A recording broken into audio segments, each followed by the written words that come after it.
Welcome back to the $2 Film Club. Today we are talking about something a little different. I'm not really sure. I don't know if we've really talked too in depth about like a television show on the podcast.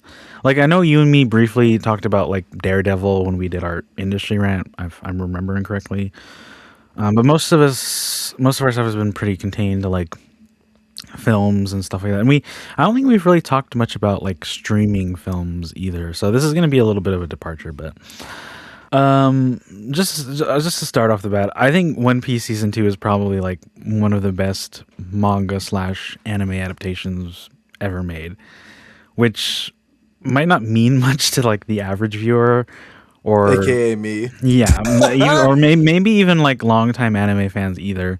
Especially in recent years, because like for the longest time, anime has been cursed with like subpar or flat out disrespectful adaptations, and every once in a while you get like a pretty decent film, or at least one that kind of stood out amongst the garbage, which is not a tall order. But we've been surrounded by the likes of 2009's Dragon Ball Evolution. Classic. 2017's Death Note and 2021's Cowboy Bebop, the latter two being Netflix productions. I'd say they kind of mythologized the quote-unquote anime movie curse, but they started it, so it only had to be them. How do you wait? Sorry, say what did you say? I think Netflix is part of a big reason why live action like animes became so notoriously bad. Like aside from the Dragon Ball movie, like dude, I mean they were pretty notorious beforehand. Were they? Because I remember it really setting in with Death Note, and like I'll say this: I know me and you have spoken a little bit about Death Note because I don't want this to turn into a Death Note convo, but like. It wasn't the worst film I'd ever seen in the world, and this is coming from someone who's never seen the anime, but I can tell you that it wasn't a good anime adaptation of like what it was. It was just kind of boring and never wanted to commit too much to, I think, the general idea of what the anime was. No, yeah. I've only seen like a couple or a few of the episodes. I've seen two. Death Note, and it's definitely a completely different vibe from the movie, which I did watch. I did watch the movie, and I think it was a bigger conversation because Death Note was such like a big property, and it was such a big deal that Netflix was like producing that version. And I mean, it's always a big deal when like an American production studio tries to make an adaptation, because you kind of already have off the like from the start. People are immediately doubtful that it's going to be any good. I think what Netflix has proven more so than anything is I just don't know if anime shows translate well to films because of how dense in content a lot of them are. That's true. I mean, I haven't seen a lot of them. Most of the ones that I've watched are like shonen adaptations. Yeah. So, for those who don't know, they're the two main categories are kind of like generalizations. So there's shonen and then there's shoujo. They're named after the manga publications that publish them, but shonen is generally aimed towards like a teenage boy audience, and then shoujo is the teenage girl audience. So that's kind of like the generalization. So like Dragon Ball, that's a shonen. They're normally very action heavy. So those are a lot of ones I have seen. I haven't seen a lot of like shoujo adaptations. It's not really like my thing. But I do think that especially for like American audiences, the shonen ones are probably more likely to get adapted as like a Hollywood thing. I think it's just easy for them to understand like, oh yeah, action, we can market that. But yeah, I don't know. It's definitely been rough, and Netflix is definitely one of the reasons why it's been rough for a lot of anime fans in terms of adaptations. I mentioned Cowboy Bebop. That was the most recent offender. I refuse to watch that. I didn't watch it because I heard it was bad and I hadn't seen the anime.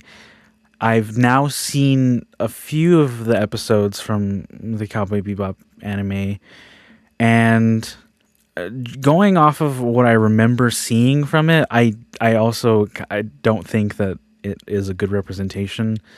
Like just from like the trailers and like the marketing stuff that I saw, I don't think that was a good.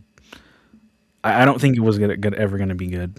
To be fair, I know that production was riddled with issues. Like, if I remember correctly, when they first started shooting it, John Chu like broke his ankle or something, and it pushed shooting back for like 6+ months, and that's how it started. So like, I can't imagine it have been like a good production from the start. I think its biggest flaw, and the thing that pissed a lot of people off, is that they weren't willing to take any notes from the original creator, the manga writer. Wait, like they stated that they didn't, or and they refused to, or It's like they it's just it's kind of pretty did. well known that they refused to like Okay, accept yeah. any notes or include him in the process. And yeah, I haven't seen it, but I just it's always not a good thing when you hear that they're unwilling to like include the person who created it. And I think that's one of the things that was really going for this adaptation of One Piece, which was that Oda, the author, was pretty heavily involved. Like not to the point where He like was a creative consultant. he was always on set, but like he definitely had say in like casting. Like it's even reported that for season one, he made them go back and reshoot stuff because he didn't feel that it fit or that it was working very well. So he was like, "Can you please go reshoot this?" And they did. So, like I think the better example is in the first episode when Luffy's first fighting Alvida, after he meets Kobe and all that stuff. All of that was reshot. Like that entire fight scene pretty much was completely reshot. Well, really though, but like, for what reason did like Netflix want to change that? That's like kind of more my question, because I did watch the first episode of the anime, and it was all pretty cut and dry, almost the same. And I don't mean that in a negative sense either, I mean because I that could have been what they changed. Maybe it wasn't similar enough to the manga. I mean the anime is not a good. It's not a good comparison in terms of like how accurate it is to the manga, because the anime changes things from the beginning of the manga as well. So no, yeah. I mean I don't know the exact reason, but I know that like here on the Wikipedia it says that Oda said thankfully Netflix agreed that they wouldn't go out with the show until I agreed it was satisfactory. I read the scripts, gave notes, and acted as a guard dog to ensure the material was being adapted in the correct way. So I don't know. I mean, I don't know what the original footage looked like either, so I can't say what the exact reason would have been.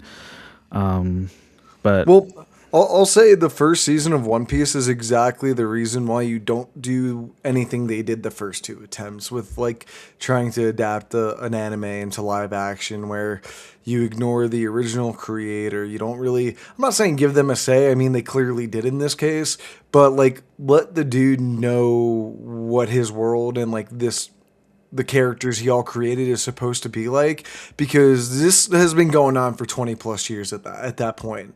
So I don't think if they were to not bring him in, this could have been an absolute disaster of a show. oh no, yeah, 100%, yeah. I mean, just look at some of the things that they did change that I'm honestly still baffled by. I know you and me have like differing opinions on the first season, and I specifically opened up this conversation by saying that I thought season two was like the best manga anime adaptation, because I don't think the same applies to season one. I don't think it's necessarily like a horrible adaptation or a horrible piece of television. I don't think it's as good as it's definitely not as good as season two, but it's also not as good as a lot of people like to say that it is. But that's coming from me as like from an adaptation standpoint, having seen both the anime and now having read some of the manga, at least the amount that is covered in the first two seasons. No, yeah, and this was my first like time really jumping into this world, and like with the first season, I enjoyed it for what it was.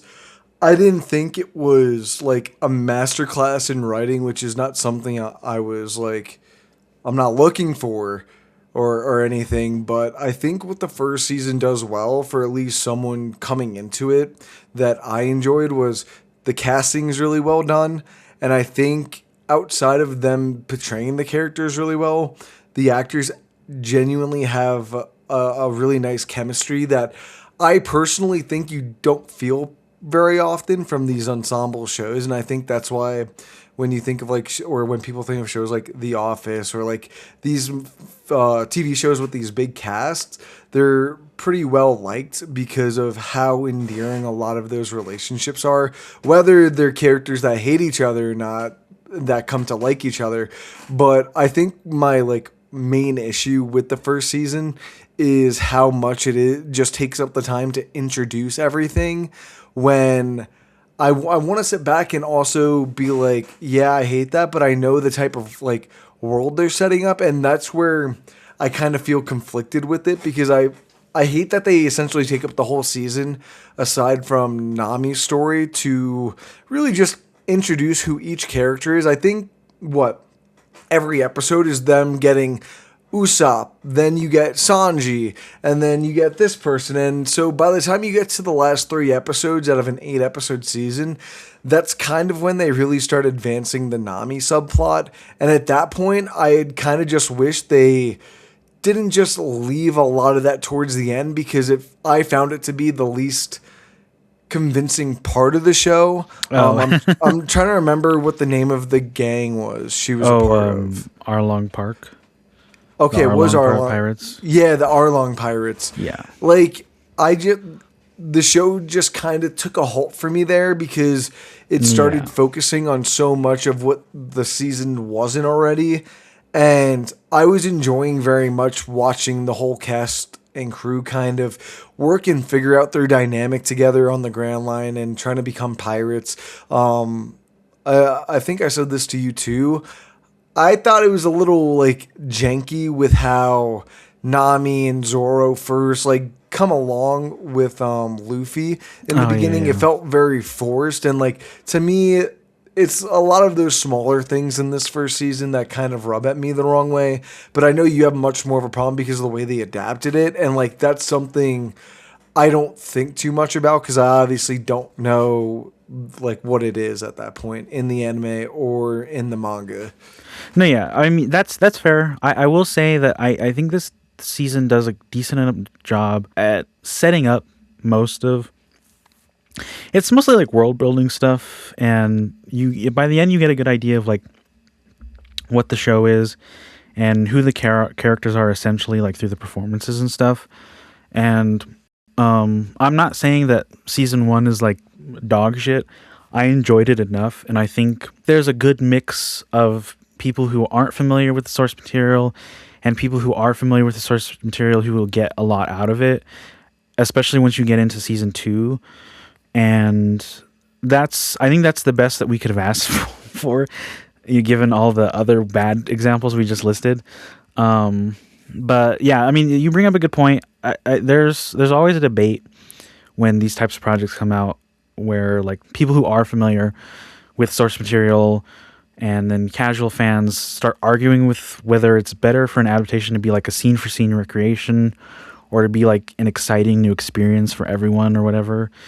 And I think my best answer for that is it kind of depends, like there are good adaptations that are good at recontextualizing or reinventing like existing material.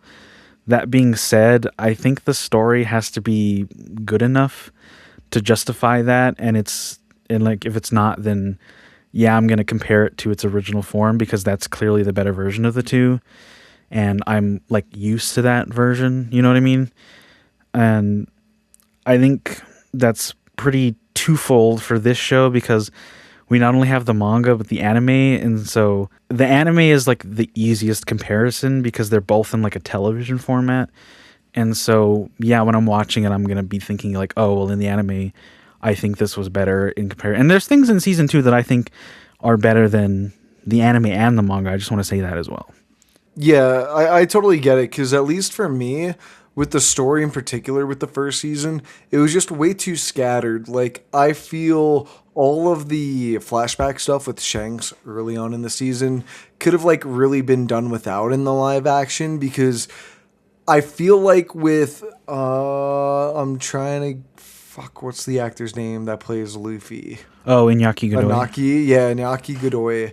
I think the way he presents the character and just the dialogue he's presented with, I think does enough of a job to give the audience a sense of who Shanks was with everything that they showed us because I didn't think anything they showed us was really important outside of getting the gum gum fruit. Yeah, I going back to what you said about like the the way that this like the structure of the season with every episode being about introducing the Straw Hats, like that's another thing where like I understand what you're saying, and I wouldn't have enjoyed if they like completely changed that from the manga and the anime because that's how it is in those as well. Like the entire East Blue saga, which is or being adapted in season 1, is all about introducing like all the main Straw Hats before they get into the Grand Line. And so I can't really complain too much about that, but I can complain about the way that they go about doing it. And part of that is like the flashbacks and stuff. Like it is really dense, like inherently. And I think them including all of that stuff like right off the bat is not a good thing. And this is something that I also don't like in the manga because the manga is very different from the anime. Because in the anime, they had the foresight to be like, hey, we can't start the first episode with all of this backstory stuff. So let's skip that for now. Start with like some of the like the plot actually like kicking off for the most part.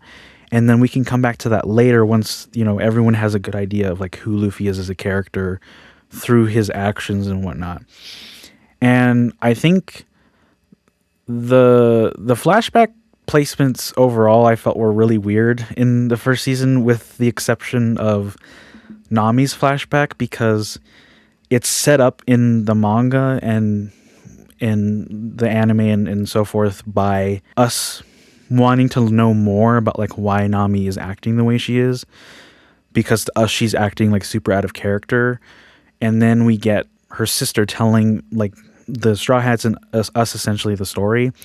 But all of the other flashbacks just they decided to intercut them in like the most strange places. It's not as identifiable with Luffy stuff, but it is very noticeable that where it's kind of still taking focus away from like the main action of essentially what the first episode is about. But it's much more noticeable with Zoro's, where he's like remembering this stuff like while he's trying to climb out of a well, which is kind of lame. But again, it's like it's not that I don't want to see Zoro's backstory because his backstory is like super important to his character and like his main goal. But I think placing it in the episode that should have been about Usopp was also not a good idea. You know what I mean? No, yeah, like it's weird how they'll structure a story in each episode around like what you were saying, them getting Usopp, then them getting Sanji, something like that, but then they'll throw in another character's flashback, just like not in the beginning to start an episode because that obviously feels weird, but they'll just like randomly place it in the middle with no context with the scene before of like Luffy talking about him and Shanks' relationship, but it'll be like after a scene where Usopp and what is the princess's name that he is watching upon?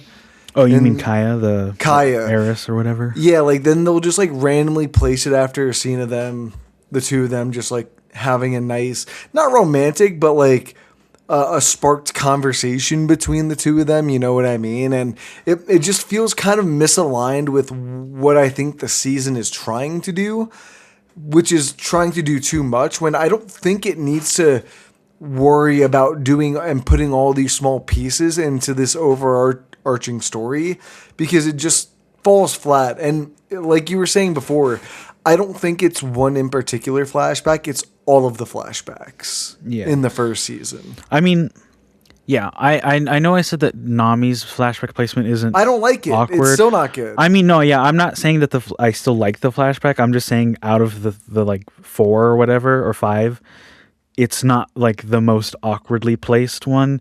It's still, I don't think it's executed very well. And this is my thing, is that like I think 50% of the show is adapted like decently, but the other 50% really stands out again because I've seen this in, you know, two different narrative forms, so I know how it's supposed to look, and I just feel like they kind of missed the mark on some of the more emotional moments.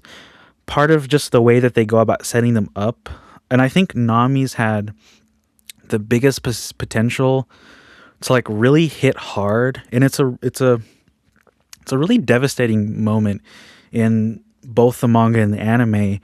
And I remember when I was watching it for the first time, I kind of was just like, I don't feel that much about this. Yeah. And I mean, I think part of it is like the way that it's performed and directed. But I don't know. I didn't get a good sense that Arlong was like a big force to be reckoned with.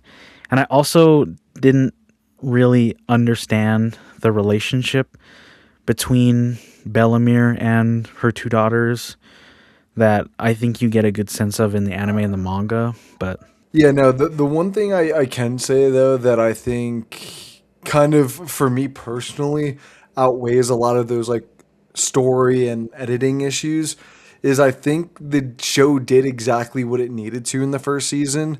I mm, think it did a really good job, like I was saying before, with the casting and getting people who not only I think represent the characters really well, but their relationships really well. And this is someone who didn't like Usopp in the first season. I thought he was quite annoying, but I think by the end of the season, he kind of found his place. And Sanji kind of unlikable at first, but then they are really able to get his stride going. And I owe that to like Jacob Gibson and like Taz Skylar because I think they do a really good job at portraying the characters. But on top of that, I think another big thing is they're able to show off how goofy of a world this is. You know, like oh my god, why I'm trying to remember Buggy. Yeah, oh, Buggy. Buggy the Clown. Like Buggy the Clown, all these really weird the Baroque what's the Baroque Works pirate that was undercover in the Usopp story, his name too, like having the claws coming out of his fingers. Oh, he's not Baroque Works, but you mean Oh, I thought he the was Baroque Works. no, he's a captain of the Black Cat Pirates. That's He's yeah. Kuro. Yeah, Um, Kuro, that's right. Like I think they did a really good job at making them not stupid, you know, and I think that's a really hard challenge in these type of shows, and I think that's why it works so well in the anime because you're able to like take all the punches, like all these weird things all these characters do, and make it seem a little bit more normal just based off like doing I don't know what that's called in like comic books, anime or mangas where it's just like they'll make like that little text bubble with like the whoosh sound when like let's say oh, you mean like the action? yeah, the action bubbles or something like that. Like I think the show's able to kind of replicate that in a live action that I think is really hard, but also expand the world in a really interesting way. Like I know it's kind of the same in the anime, but I really like the opening to the show. It's cut and dry and just goes right to the point of what this world is. And I think that's exactly what you need to do because I think as what you see in the rest of the season, it can get like really complicated really fast. Yeah. And I think they did a decent enough job for the first season in balancing that, but I think in the second season they do an even better job at it. No, yeah, I half agree with you. Like, I do agree that they did it enough, not only to like get the second season greenlit, but to get enough people sort of like interested, going into season two. I just, it's difficult for me to rewatch because I do think it's much better in the anime, and yeah, I don't know. I guess going back to what you were saying about like Sanji and Usopp's character, like I understand what you mean when you say like you can let some of like the story stuff slide because by the end it like does what it needs to.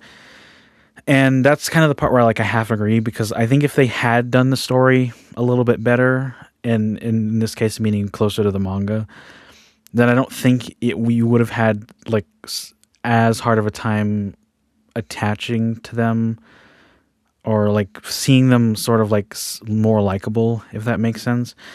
Because I mean, obviously Sanji and Usopp are not like the most popular characters in the manga or the anime, but I think there's little character moments that are missing from both of their introductions that I think help a lot more in like endearing us to them. Because obviously Usopp's thing is that he's a big coward, but there's more to that in the anime and the manga that you kind of are like have a better understanding of him that season two kind of has to like fix a little bit. Yeah, I'm glad that they did fix it, but I'm just saying that it took him a while they in wouldn't have season had to do two. that in the first place. And like, that's the other thing with like the whole focus thing. Because there's so much focus taken away from like Usopp as a character, like as a developing character in his own story. And the same thing for like Sanji. Like Sanji's stuff gets 2 episodes dedicated to it, but Was we it two don't episodes? spend. Yeah, because there's 2 episodes that we spend Oh on the yeah, that's Baratie, right. but like most of the first episode is dedicated to the Mihawk stuff, which is a part of a much bigger problem in terms of like the big let's say C plot of, no, not even C plot, it's more like the B plot of season one, which is the stupid ass marine shit. That's honestly, I would let everything else slide, and but part of that's because if they had just cut out all the marine shit, it would have alleviated some of the problems that I have with the other stuff because they would have had more time to focus on that. Dude, I cannot believe. Like, I'll say this: I totally forgot about the marine It's so subplots in this. forgettable, isn't it? No, I was reading the character descriptions, and I know you said his name earlier, and there's a reason why he's not in season two. But Who? Which one? the kid he takes Kobe. from, yeah, Kobe. Kobe is one of the worst characters in this show, and this, He I'm not is. saying this as like a fuck you to the actor because I quite liked the actor when he was in Evil Dead Rise.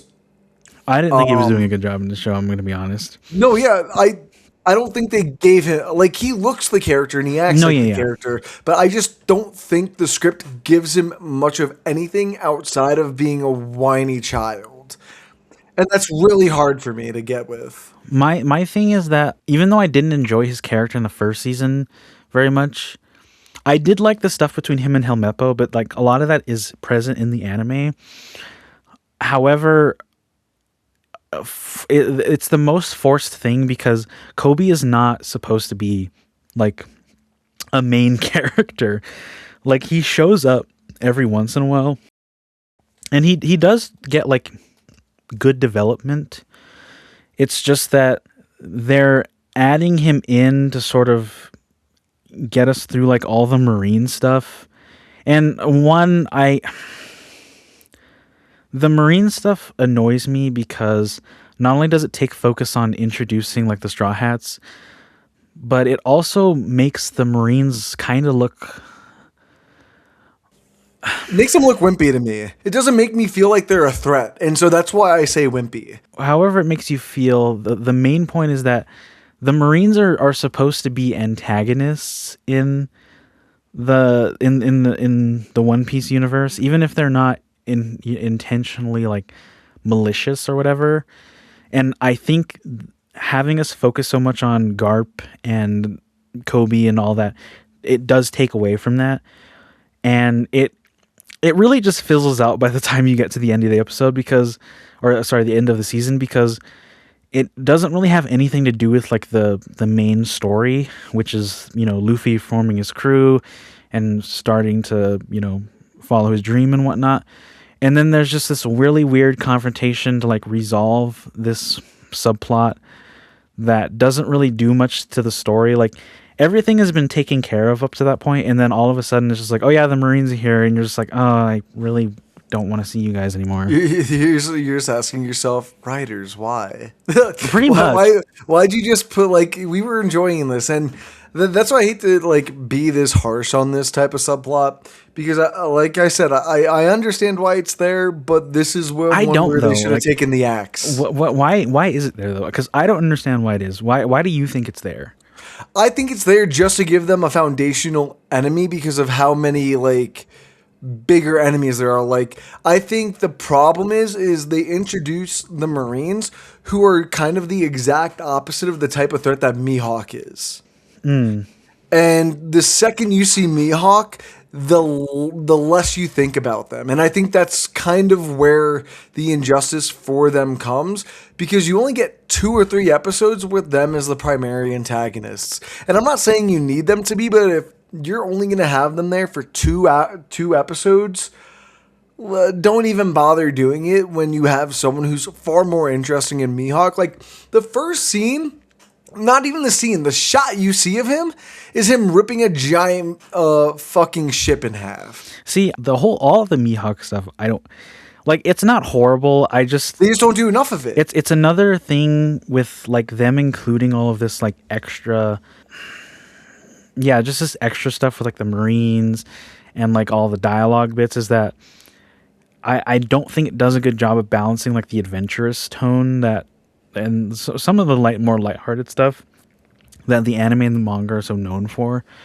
And going back to like what I was talking about before with like the way that they go about like executing things, like the character introductions for me like fall flat pretty much the whole time. Like I didn't enjoy the way that they introduced Luffy, where it reminded me of the Avatar: The Last Airbender adaptation that Netflix did. I didn't even watch that. Yeah, don't watch it. I'm like, it didn't not look that good. great. It's the visuals are cool, but like everything else kind of sucks. But in the first episode of Avatar: The Last Airbender on Netflix, they show all of the backstory stuff with Aang first. And there's literally a scene like right after he's been told that he's like the Avatar and whatnot, and essentially that it's going to consume the rest of his life. He has a scene where he's talking to an animal, being Appa, the sky bison, who can't communicate with him like verbally.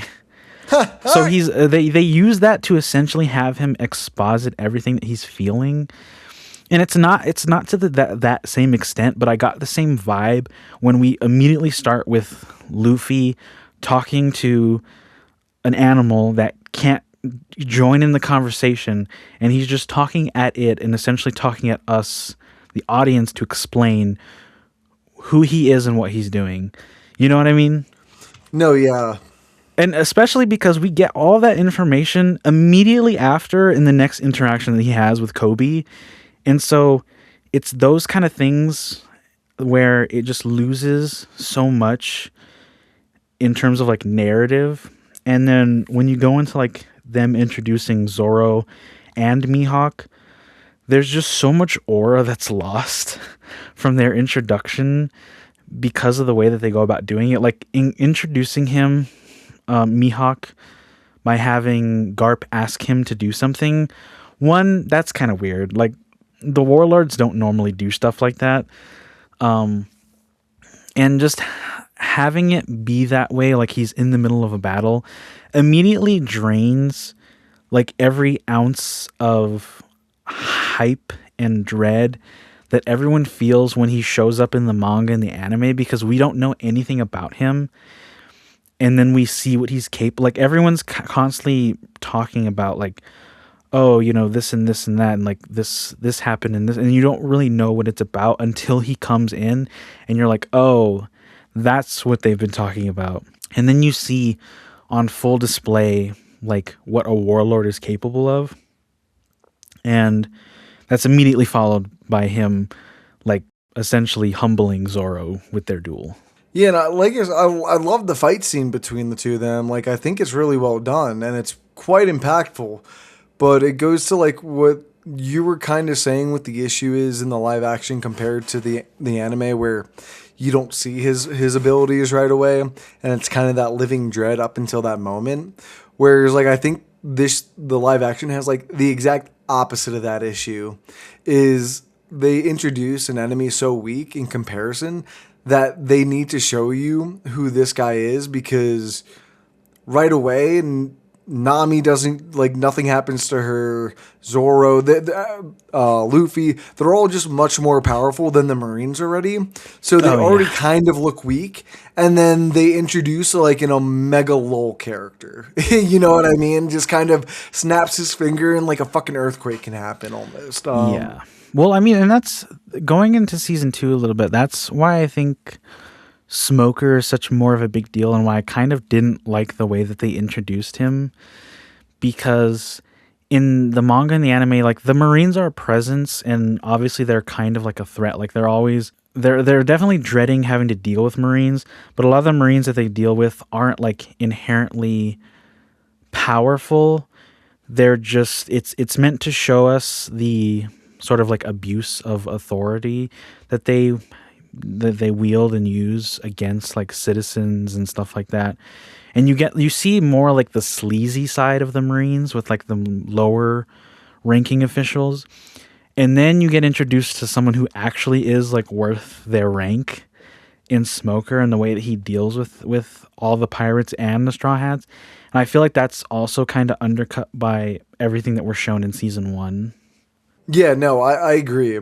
Um, do we want to get into season two? Because I mean, if you honestly, don't have anything else to say about yeah, I'm season like 1, then I kind of feel like I said everything about season one. Where for me, like it was more of a mixed bag, but I feel like it did the job that it needed to. That I think a lot of these projects struggle with, mm, and I think I only kind of feel as like light on my feelings towards that by itself is because I know that season two is a much better improvement from the first season, and it kind of seems like they took notes on it, and I yeah, appreciate that, because that's the hardest thing about like the first season of a TV show, and that goes for any, is trying to keep people interested, not even just past the first episode, but two, three, four, five, six, all the way up to like 22 back in the day.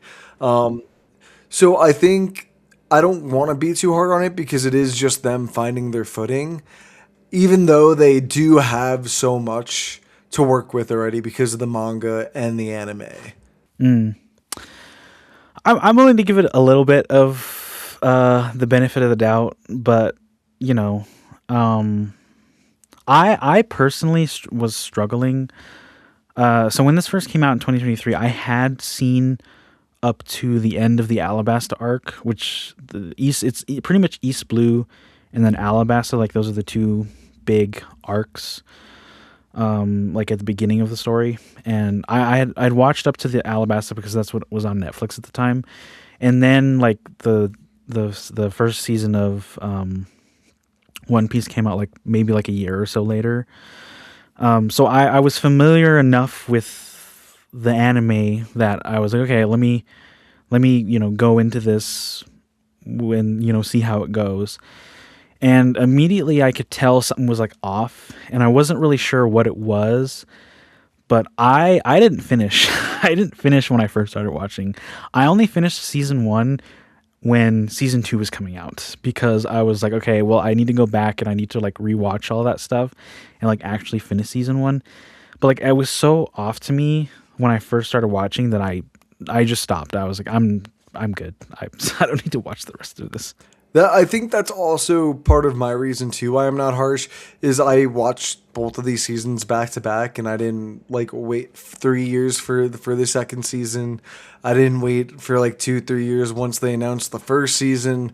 So like I know that time period is like a cooking pot for a lot of people, including myself, for like TV shows. And so you just sit there and you think about that season until the next one comes out more and more, and then you're just like, fuck, bro, this sucks. The last thing I'll say about season 1 is I don't know how quick I'd be to return to it. Like even in gearing up for this, I thought about going back and rewatching to like sort of hone my thoughts, and then every time I thought about sitting down and doing it, I was like, do I really want to sit through that again? And I just decided against it.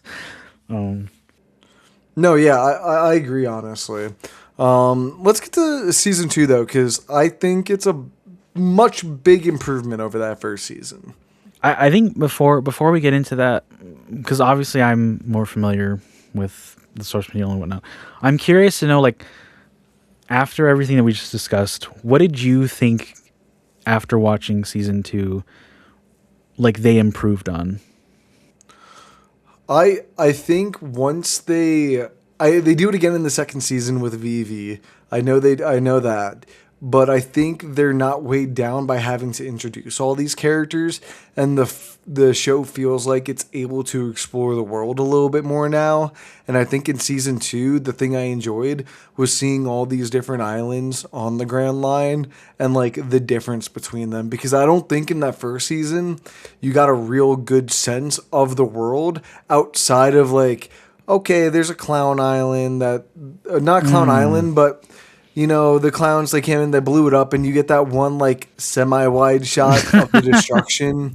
But like, I don't, like I don't think there's the best world building in that first season. But I think in the second season they're really able to hone in on that, and I just found each episode, me personally, I was like, wow, dude, I wonder like what they're gonna run into next, because I really found once everyone came together by the end of the season, I liked their relationship, but you didn't get enough of them together. I think the whole season, them being together, is far more interesting, especially when you don't have them all kind of working against each other at this point. Like at least in that first season, all of the Nami stuff like kind of uninterested me, because I think the characters are inherently better together than I think they are by themselves, at least in the live action show. So once Nami went away from Luffy, Usopp, Zoro, Sanji, it kind of took a pause, because you kind of realize how, I don't know how to say this, how regular some of these characters are. Like, Zoro doesn't have any powers, Nami doesn't have any powers, Usopp doesn't have any powers. And I think that kind of gets lost when they're together, because sometimes it's not about the physical ability to like defeat these enemies, but it's like the power of friendship. And I think that's what makes Luffy super endearing, is because he does have all these powers, but they just kind of help him. They're not what gets him to achieve the goal. And a lot of the time it is his willingness to want to be the best friend that someone can have. And there's not much of that type of character in like modern media now. And I'm talking about specifically his arcs in the second season, because you get that sense in the first season, like when he helped Zoro, when he wants to help Nami at the end, he's like, I help my friends. But I think towards the end of season 2, when he has to carry Nami up to up to Drum Mountain. Drum Mountain, I think that scene in particular is really powerful, because I think that's like the real first time you see him put his body like on the limb for his friends. And it's like minor stuff like that I really enjoyed. And I didn't say this during when we were talking about the first season, but the Sanji's episode in that season is probably my favorite. And I'm not talking about the first one, I'm talking about the second one, when they go into his backstory about the two of them. Yeah, when he gets stuck on that little rock with the guy. There's something about that episode that I don't think the rest of the season was able to replicate through the flashbacks. And I think that type of relationship and story is much more prevalent in the second season with all the characters. I don't know if any of that really makes sense, but I feel like I'm having a hard time explaining it. But No, yeah, I understood what you meant. Okay, good, because I think inherently the second season's also just way more interesting with the characters they introduce. Like Smoker's way more interesting. Nico Robin, I love her. Uh, Tashigi, you don't get a lot of her, but I do like the scenes that she is in. You get all the Baroque Works agents really coming in now with Mr. Nine, Mr. Eight, Mr. Five, Mr. Three, who I thought was really cool. Oh yeah, yeah. I just thought overall the villain of the week was much stronger in this because it wasn't just a villain, but it was the island itself, and I think that is really interesting. Yeah, you bring up a good point, and I'm gonna frame this a little differently because I know we just said like I was done shitting on season one, but something that I really appreciated about season two is I think the islands were much more distinct, and this is something that I think the anime and the manga do really well, especially the anime.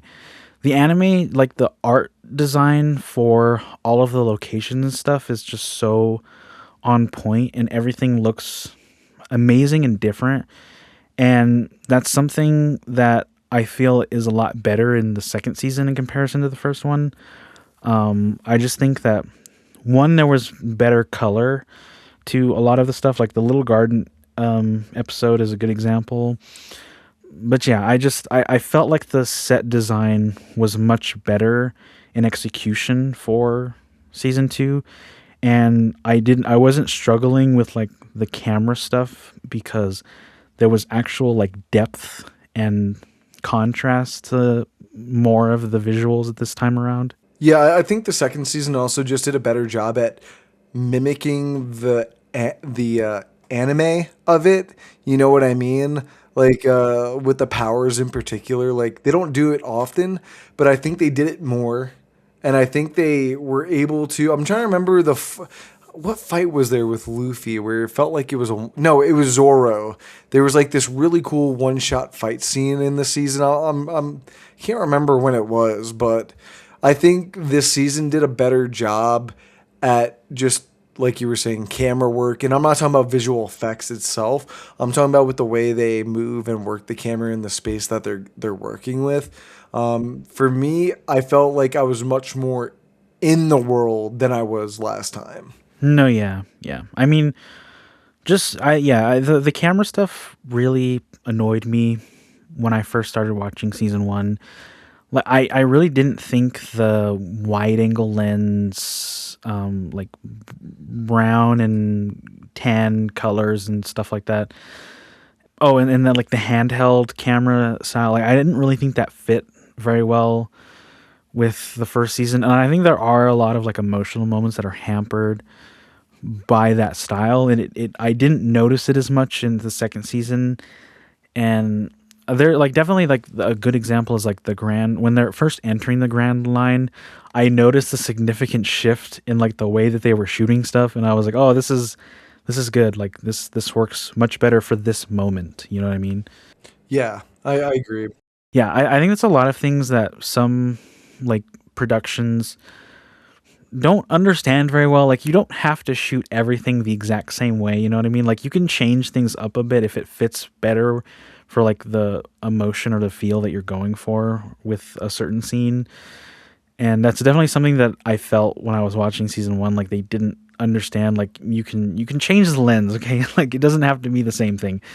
Like it doesn't have to be the same close up or whatever. And that was something that I thought they did better with season two. I also think that in season two, the overall story is just much tighter. Well, there's a focus to it. Yeah, exactly. That's a better way of putting it. There's much more of an emphasis on focusing on like, even though you don't see him a lot, especially in the early parts of the season, but like Wapple is a kind of a looming threat. You get a few scenes of him here and there in the beginning, but then once the plot really starts to come into I would like to compare it to like Nami's arc in the first one with how like they edit it together per se, where I feel like the problem with Nami's arc is you didn't get much of who she was working with until the last 3 episodes. And before that, it was really just her kind of being sneaky. But at least with now, you're seeing Wapple and the threat that Vivi keeps hinting at, that Luffy kind of shrugs to the side. And I think it makes it that much more impactful when him and Wapple do fight each other at the end. And for me, it felt a lot more gratifying as a viewer to see Wapple lose than what's his name again from the first season, that Arlong. Arlong, yeah. And see, that's part of my problem is Arlong is such a forgettable character slash antagonist that they should. I don't know. I don't even want to talk about him anymore, just because I just don't like him. You know. I mean, Wobble's not in season 2 that much. Like he Yeah, only he pops up a little bit in the beginning, but no, then he's only in he only first appears in like the the the third last episode, I'm pretty sure. I refuse to believe this. I'm pulling up IMDb right now. I'm pretty sure he's only in the 6th episode of, or the 6 through 8, the last 3 episodes of season 2. But I mean, I going off of that though, while you're looking that up, like I do think, like, I understand the decision to include more of Arlong, like leading up to his stuff. That being said, it feels too forced. Like they're trying to include him more than he needs to be. Like him finding Buggy and whatnot doesn't really do much. It doesn't add much to the story. Because my thing is that, like, I guess again, like comparing it to the anime and the manga, like she goes back anyways. Like you get a good understanding that regardless of whether or not Arlong came to get her, she was gonna go back because her main goal was to buy back her village. And I don't think his scenes add the intimidating factor that they were obviously going for. Because he's just like talking and stuff, and it, you know, his monologue in Baratier is kind of whatever, and it doesn't really do much. I think the only thing that achieves is he beats Luffy, but I think that also takes away from his fight when he does eventually fight with him later at the end of the season. It just, there's just so much, again, like misplaced focus, and it takes away from like what the story of that episode should have been. I do think that for season 1, at least, having a more episodic structure works a lot better when they're just trying to like introduce the characters. But where season 2 exceeds is that even though, you know, there is kind of a episodic structure, there it's still all with like in the background you have the Baroque work stuff, you have Vivi and her struggling. Like it's all still tied to that in a way that I don't think the season 1 did a good job of like trying to incorporate all the Arlong stuff with, if you know what I mean. Yeah, no, I understand it. And yeah, I looked it up. I can't believe he was only in the last 3 episodes. It felt like he was in earlier episodes in a scene here or there. He makes a better impression than Arlong did, though, right? Yeah, That's I the think point. that's yeah, I think like me mixing that up is a good like example of that, you know. Like Yeah. I feel like his presence was ever more than whatever the other guy was. So And I mean, I think that's another thing. Like in the anime and the manga, him being a fishman is like a bigger deal. And the show in does not care about that. in terms of like how he goes about fighting and whatnot, and they don't really acknowledge that at all. Like he goes on his whole spiel about like how he thinks fishmen are better or whatever, but like when they're fighting, it's like a really big deal in them being a fishman and how they fight as fishmen that you don't get in the live action show. And then I think in season 2, Wapple and his devil fruit are used like effectively. Like that's a big part of that fight. And I will say, like, the Wapple fight in the manga and the anime aren't my favorite. Even though I think overall, like the drum arc and like introducing Chopper, all that's really good in all of the media forms. His fight with Wapple was never really, I think, the biggest strong point. It goes on for a little too long, especially in the anime. And it doesn't do much for the story, and you already know that Luffy's going to beat him because, at least in the anime and the manga, he's already kind of done it before. And I think the way that they adapted it for the live action show is a better representation. Yeah. And that's another thing. Like this season does have stuff that I think them changing helped with the story. Like the Laboon episode is probably the best episode of the season. I'd argue the Tony Chopper Dr. Hair Luke episode is. Okay, that's a good one too. That one's definitely closer to the manga and the anime, but I think it works for that. In terms of like the Laboon stuff, it's definitely more wacky in the anime and the manga, and I like the changing focus on Luffy teaming up with Crocus and eventually the way that he goes about helping Laboon. Because in the manga and the anime, it's a little different. It's mostly like action based, and then I liked in the live action, he essentially calms him down by singing, and like they still become friends and whatnot. But I think the way they went about it works better for the story.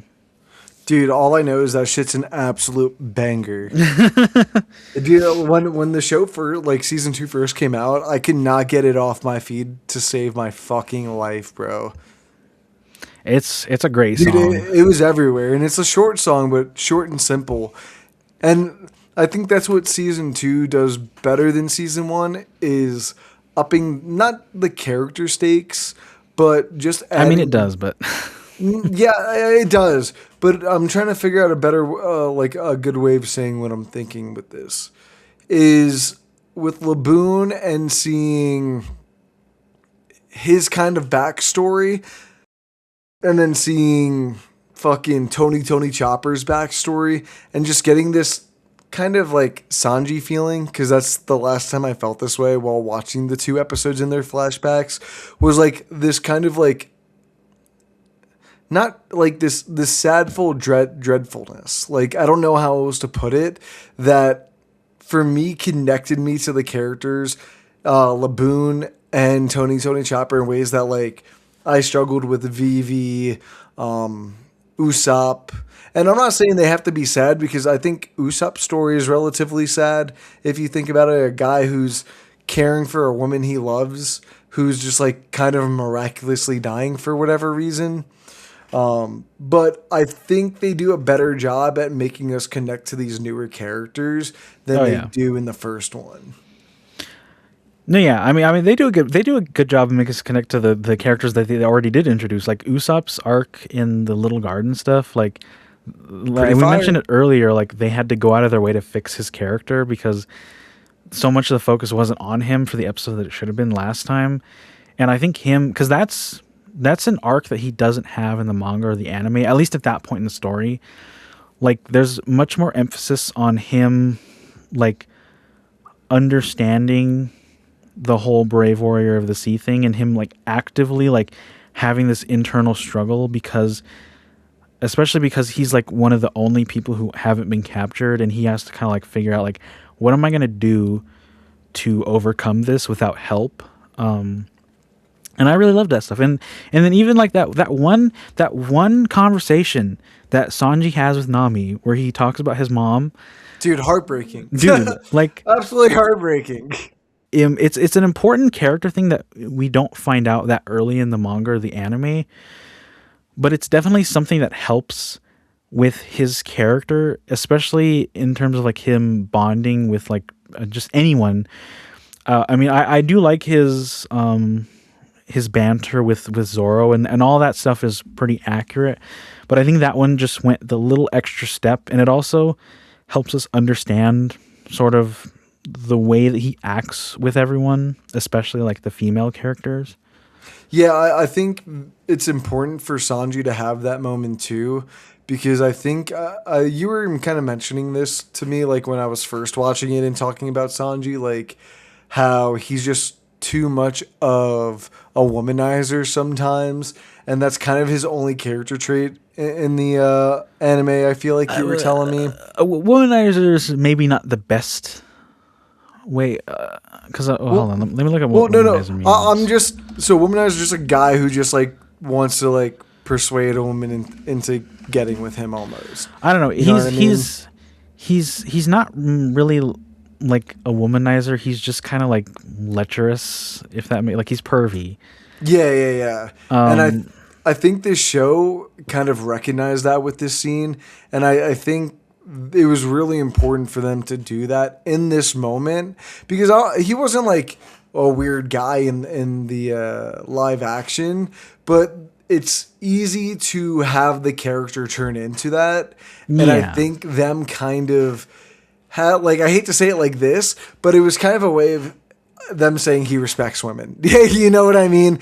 And I think that was good on them to do that because it instantly made me see him as a character way more different, especially after his first like flashback episode from the first season, because I think you kind of had a different way of viewing him after that, but then you get like this extra nod, and it's like this whole meticulous thing about just cooking, you know, and I think they worked it in really well with the whole messaging of it all, and mm, why he does cook, and why he doesn't really care about it outside of he loves cooking, but it's yeah. more than him just wanting to care for others, but it's that deep down like affection that he had from his mother, and it's like some sweet genuine shit that I think this show does that you don't get often, and I think that's what makes these type of episodes work really well, i.e. the Chopper episode, you know. Oh yeah, like I think with Chopper, like obviously all that stuff is in the anime and the manga, but I think if they had done it wrong, like so many others have done, it could have easily just ruined that character because a lot of it is, it's a CG character for the most part, and I definitely think you need that emotional attachment because otherwise you're just kind of like, this is I don't understand what this whole thing is about because like Chopper is a hard character to like market. I mean, like obviously he's like a cute character, like kind of like the Baby Yoda, I guess, of One Piece.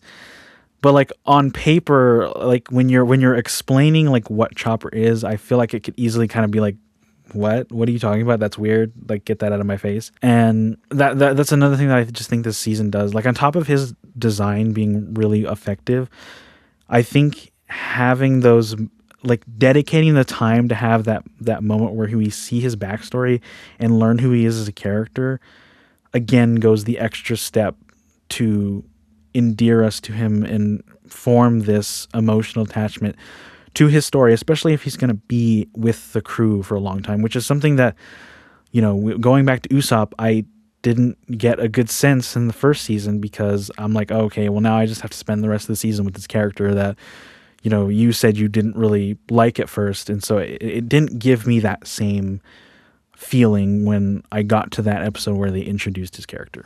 Yeah, and a character that I was kind of surprised took more of a back seat this season was Zoro.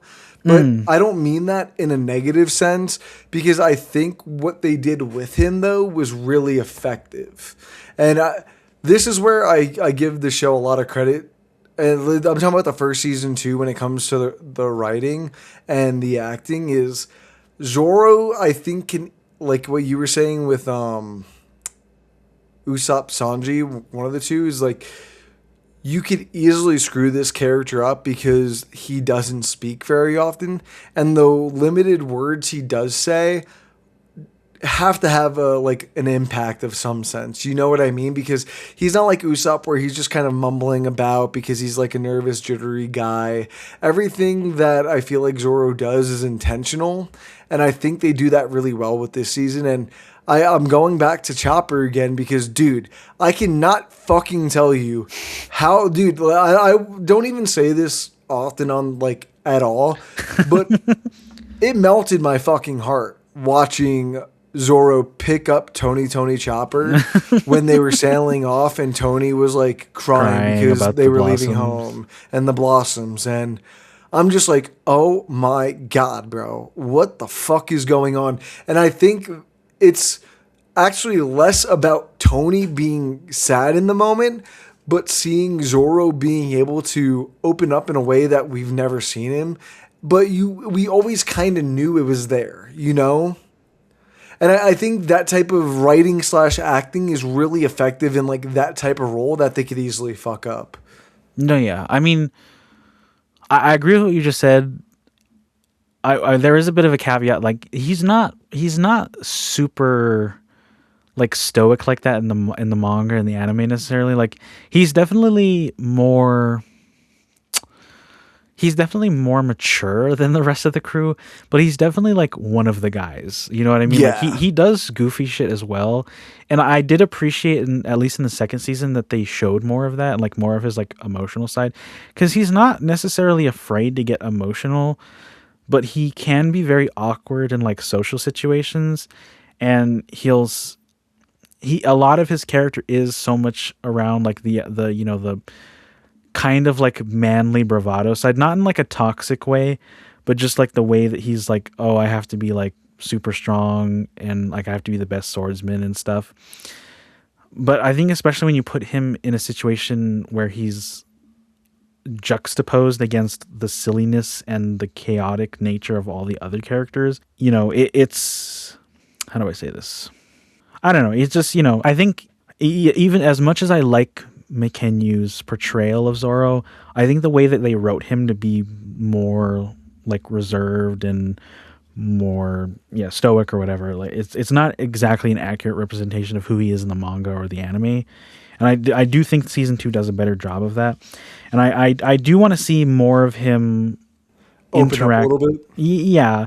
And most of it is with Sanji, because in the manga and the anime they have like a deep kind of rivalry. It's not specifically about them fighting over something.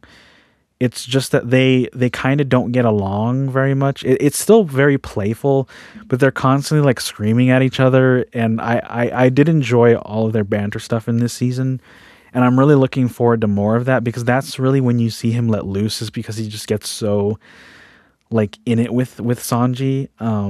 But yeah. Yeah, no, I agree with what you're saying because I don't know. I just this is where I come back to this like my overall like view of the show, and like I just think the characters and all that really make it what it's turned into in the second season. Oh yeah. Like I don't know anything about Sir Crocodile or Mister Zero, but I already know it's gonna be Goat fucking character. cool. You know what? Exactly. I'm really excited to see more of Smoker, and like I think they've finally gotten to the point in the story where like they're able to open up what.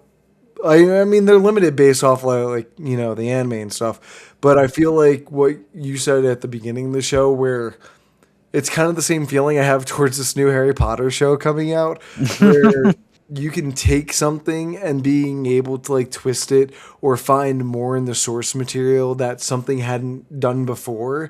And like not to make this into not Star Wars, Harry Potter, but like that's why I don't feel like I'm as hard about the new Harry Potter show, because I feel like there are ways for them to make it different enough from the films, because there's so much from the books that they haven't done, or because they're films. You don't want to like, I hate to say waste time, because it's not wasting time, but like if there's things that could cut to still get to the same point, then you cut them. You know what I mean? Yeah. And I think that's what this show is able to do well. And I get your kind of gripes with Zoro being a little bit more of a bro in the Yeah, anime. that's a good way of putting it. Yeah. Yeah, yeah, like a bro. He's just like a guy with a beard. Um, I I think you notice that they're just slowly trying to do that, and I think Hmm. by the next season he'll become a bro. If I'm gonna be honest with you, I think he'll be a bro. I hope he does. Like, I guess the good thing about like this particular season 2 is that Zoro doesn't have much to do in during this arc outside of like the Baroque, like the whiskey peak stuff. Like he he does fight 100 dudes. It's definitely more funny in the manga, but I won't get into that. But outside of that, he doesn't really end up doing much. Like for most of the Drum Island stuff, he's kind of just lost and wandering around in the snow, because that's Yeah, who he is. And that's kind of that. Again, there is more goofiness to that side of like him getting lost, but it doesn't add much to the story. And I do like what they did with his character in this, with him getting to that like spat with Usopp, and then him taking charge while Dalton is indisposed to like help protect the town.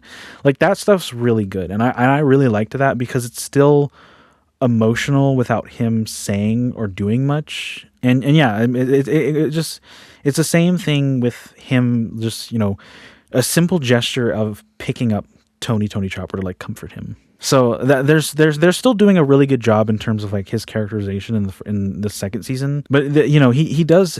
I don't know if you looked at them, but I've been sending you stuff on Instagram where from the anime of like the silly shit that he does. Does No, yeah, I've been watching them. like Skypiea, his stuff in Skypiea and like later in Thriller Bark is some of the funniest shit I've ever seen. Like it's so unhinged for no reason, and I fucking love it. And I really want to see more of that. We definitely won't get the same extent of that in like the next one because Alabasta for the most part is a lot more of a serious tone. Like it's still got its lighthearted moments. And Zoro has more to do in terms of like, I mean, yeah, bro, it's gonna be a full out fucking war in Alabasta. I'm super excited for season 3. I think it's probably going to be the best one yet. I'm super excited, and partly because I know Vivi is probably going to be gone after that season. And I only mention that because I don't know. I just don't think Vivi does much of anything someone else doesn't already do in the Straw Hat crew, if that makes sense. Yeah, I mean, like it's not that I don't like her character or find her annoying or anything. I just feel like she's already kind of a combination of characters on the boat already. yeah. I mean, it's definitely hard to talk about because so much of her stuff is coming up in the next season. Yeah. I remember when I was first watching the anime, I did really want her to join the crew. And I kind of figured like that was the point of her stuff was like, oh, she's going to join the crew after this. And yeah, I don't know. I probably shouldn't be saying this because for anyone who hasn't seen or read the manga or whatever, don't know that Who she's cares, not going bro? to be. But I mean, yeah, I definitely wanted her to be a part of the crew. I think it definitely makes more sense in the anime to want her to join the crew because you spend so much time with her. The manga it's a little different. Like she's not. I don't think she necessarily integrates as well in the manga as she does in the anime. But I mean, it's still kind of a sad or a bittersweet moment when she decides not to go with them. But I do agree. Like I can't imagine her placement anymore, having seen and read further into the story. So, and also too, like I do think we get a better Straw Hat, which I'm super excited. Dude, I'm so super excited for you to excited. see more of her in the next season. Dude, Like Nico Robin, I love her. I was so skeptical going in because obviously I didn't have the greatest time watching season 1. Like the trailers and stuff for season 2 looked good, but I was still very like hesitant. And I was not expecting for how well they did it adapting Robin into the story. Like the start of the season is her, and that's just a great scene for introducing her character. And then every other scene that she has in the show is just like a 10 out of 10 Dude, masterpiece. I was just about to say, I don't think there's a more perfect person to have for the scene, but Dude, I'm a big Robin fan. dude, I'm pretty sure I'm everyone's a big fan. Robin fan. Gooner! Okay, no, okay, no, dude, fuck you, I'm bringing okay? up the Gooner cards. You're a bro. fucking gooner, dude. You're a fucking No, gooner. dude, I don't collect the One Piece outside of Zoro.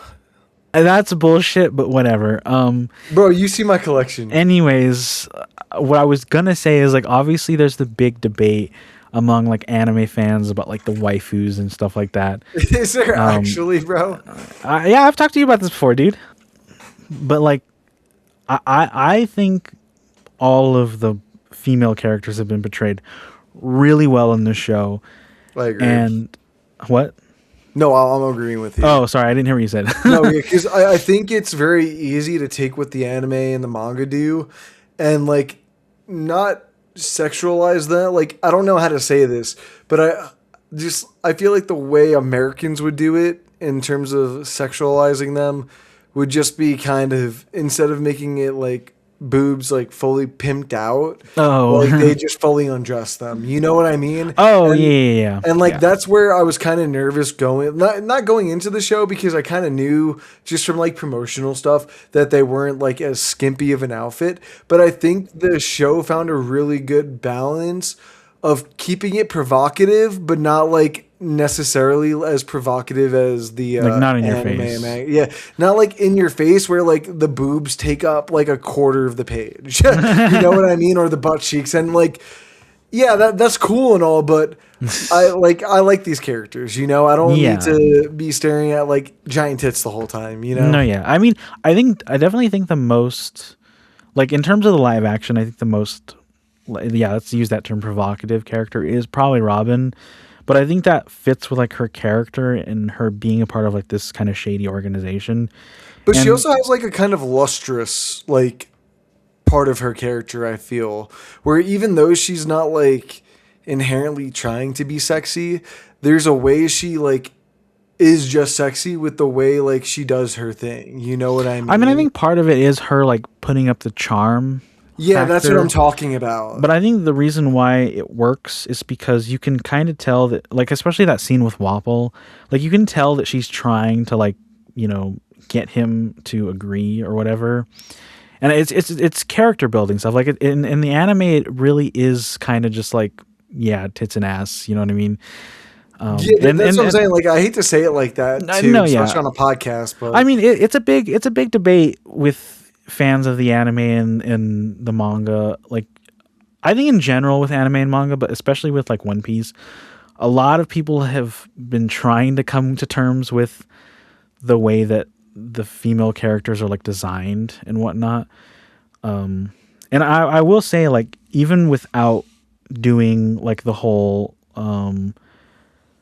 like curvaceous sort of design, specifically with like the costumes and like the revealing costumes and stuff, I still think it does a good job, especially with Robin's character of making her, how do I put this, like still retaining kind of like that sensual factor without it being super like explicit and being like, oh, you know, look at her body or whatever, you know what I mean, no, because yeah. that's kind of how it is in the anime and the manga.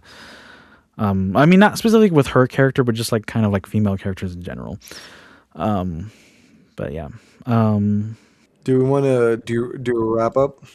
Or, well, like, who do we not talk about? Because I'm looking through the list of characters right now. We didn't talk about this with McKenyu either. Like, McKenyu and Emily Rudd are probably like the biggest One Piece fans on the cast. I think that helps with their characters and like their portrayal, that you can tell in their performances that they care really much about the characters and the show as a whole. I still think you get that with a lot of the other characters too, but I think it's definitely helpful in knowing like how much they wanted the role and how much work they put in to like embody the characters. And I do think, like, I've seen a lot of like marketing stuff with all of like the main cast, and like they are the Straw Hats in real life, like No, yeah, dude, hundred that's what I percent. think I like most about it is like you watch like any of their like interview things where it's like 3 or 6 of them. You're just like kind of watching what they do in the show, and like I think that's like the best thing about it. Yeah, no, I agree, but yeah, I think Emily Rudd is definitely a standout, especially in the first season. I think she does well in terms of like performance.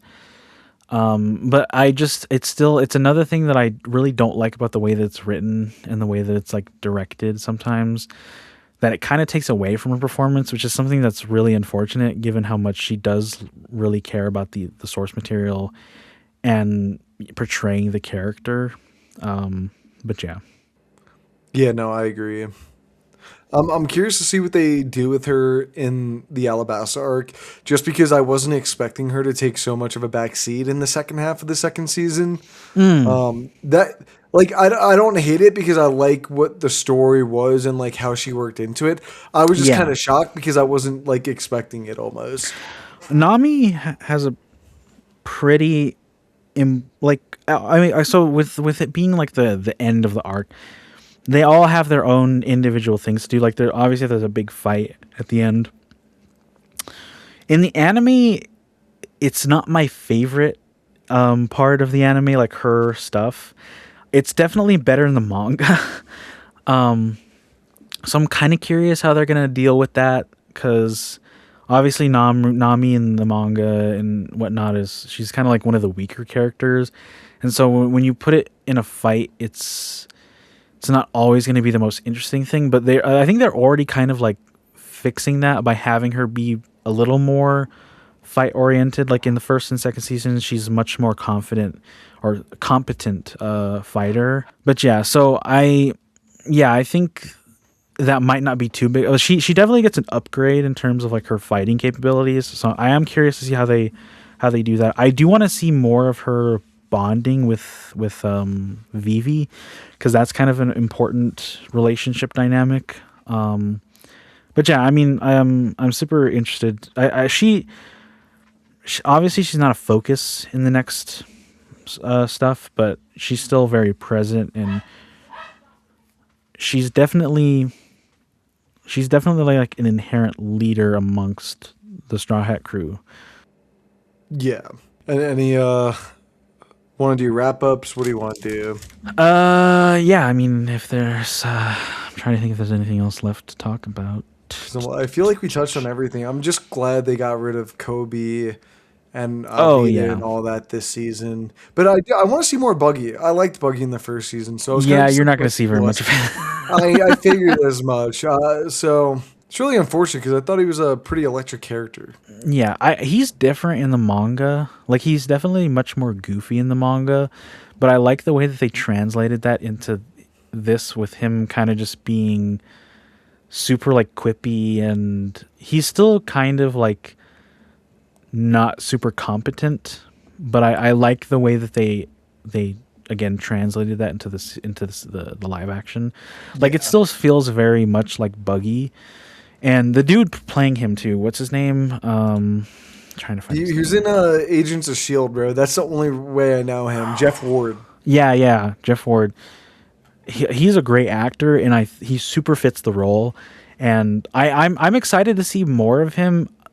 I don't want them to go out of their way to include him though, because he's not necessary to the story.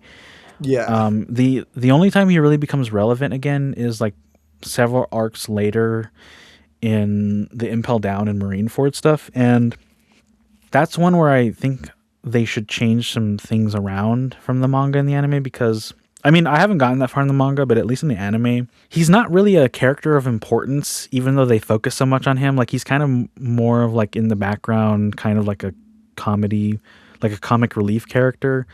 And that really disappointed me when I got to that part in the anime because I was like, oh, I kind of was expecting this to be more important. So Yeah. I'm hoping they fix that, but you know. I'm looking forward to this next season. Hopefully, like we were saying before, we started recording. We don't have to wait 3 years because Yeah. I might just be like, all right, guys. Something that I forgot to mention is there, yeah, obviously, like, since season 2 came out, there's been talks about, like, the future of the series and stuff. And Well, the like future showrunners, seasons.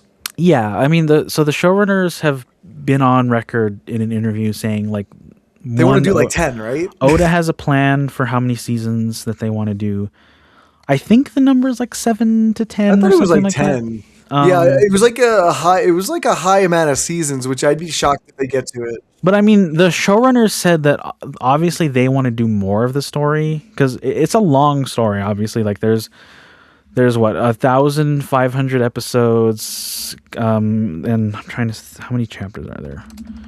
Chapters. I think the most recent one was like 1182 or something. Hold on, how many chapters in One Piece? As of release May 26, One Piece has over 1,180 chapters, with 1,181 chapters released as of the most recent data. So yeah, there's just over 1,180 chapters. That's a lot of material, especially for a streaming show. Like you and me have talked about this before, but Netflix rarely ever goes over 4 to 5 seasons. Yeah, I know. That's why I was like, you guys want to make it to 10 because by the time they get to 5, these actors are going to like I don't want to say age out, but it's something to think of. You know what I Yeah, mean? not only that, like I don't know, it reminded me of when the showrunner for The Witcher said Oof. that I know, she wanted. I'll always talk shit about The Witcher, which is why I'm bringing this up. But anyways, she mentioned that like they had like a 7 season plan or something, and I think Henry Cavill at the time said that he was committed to it as long as they stayed close to the source material. And I remember that kind of struck me as weird. I was like, what in your right mind makes you think you're gonna get 7 seasons? And clearly they're not. The fifth season is gonna be the end. So Oh, I I'm thought they just were only like, on season 4. they shot season 4 and season 5 back to back with the intention of the fifth season being the last one.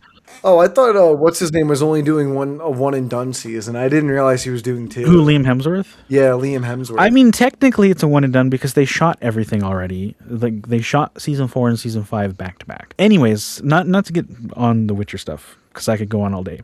But yeah, my thing is just that again, it would be really weird if Netflix gave them more than 5 seasons because Netflix has this weird thing where they think after 5 seasons it's no longer relevant, and so it's not worth producing anymore. Well, I don't think they're inherently wrong because it takes them so goddamn long to make a season. I mean, yeah, like especially with these like high concept, big budget shows, but I don't know. It just, and I think that's another reason why I thought them trying to adapt it in the first place was a little weird, because I was like, really, you chose like the longest running shonen anime to adapt for a Netflix series? Like that's kind of odd, and I don't know what that means when they say that Oda has a plan for like how much of the story they're going to tell. And I mean, I'm sure by the time that they even get around to that, hopefully the One Piece anime and manga will be done and we'll actually know what the fucking One Piece is and whatnot. So I don't know if that's gonna, affect how it ends or whatever. If we even get to that point. But yeah, I don't know, because like I was doing my calculations because obviously the first season was all the East Blue stuff. The season 2 and season 3 are technically supposed to be like the same arc, Yeah. which is like the Baroque works or Alabasta stuff.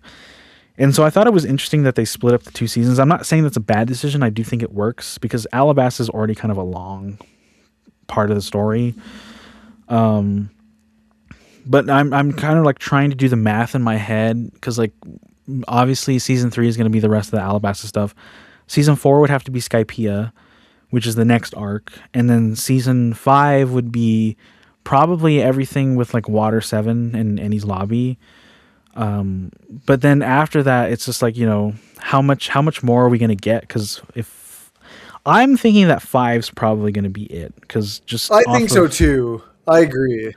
off of everything that I know about how Netflix operates, I really don't see it going past that. But after that, it would probably be like a lot of the other ones are more like tied together, and they're not as long either, so you can get away with like putting more arcs in a season, which is good.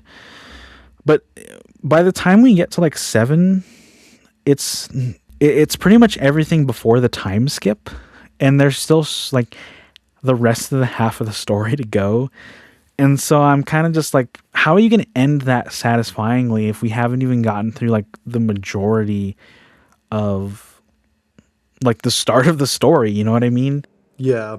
Because yeah, like I put like 6 would probably be Thriller Bark through the Sabaody Archipelago, and then 7 would be like the Impel Down and Marineford stuff, and then if we got an 8th season, that would pretty much be going into the start of the after the time skip, and that's, I don't know. I just feel like it's too much ground to cover, and I'm not really sure what they're thinking in terms of that, and so it's weird.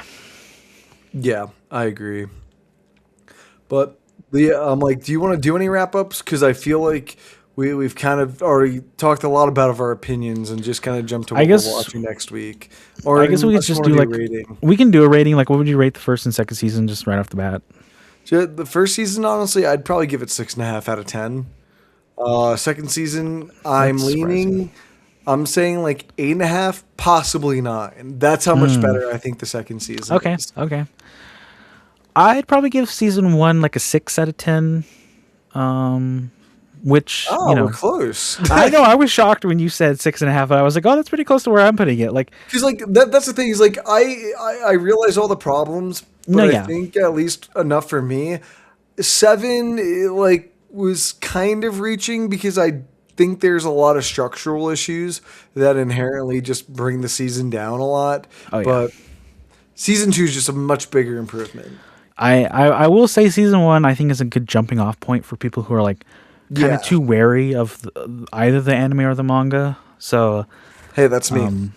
but So season two I'd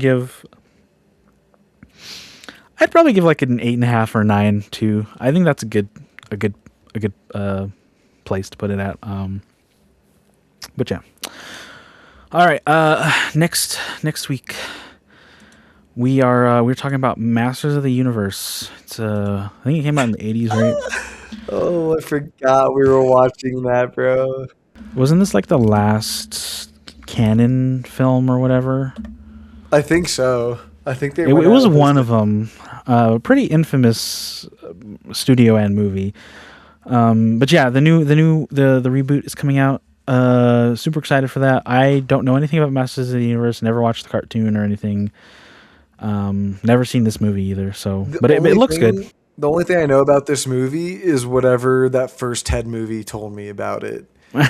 Is that there's like a funny subplot throughout the entire film where Wahlberg's character, Mark Wahlberg, him and Ted watched the show when they were kids, and all they Oh, do, like, they do a fucking. There's a scene where the lead of the '80s show slash movie does coke with Ted. So I'll just leave it at that.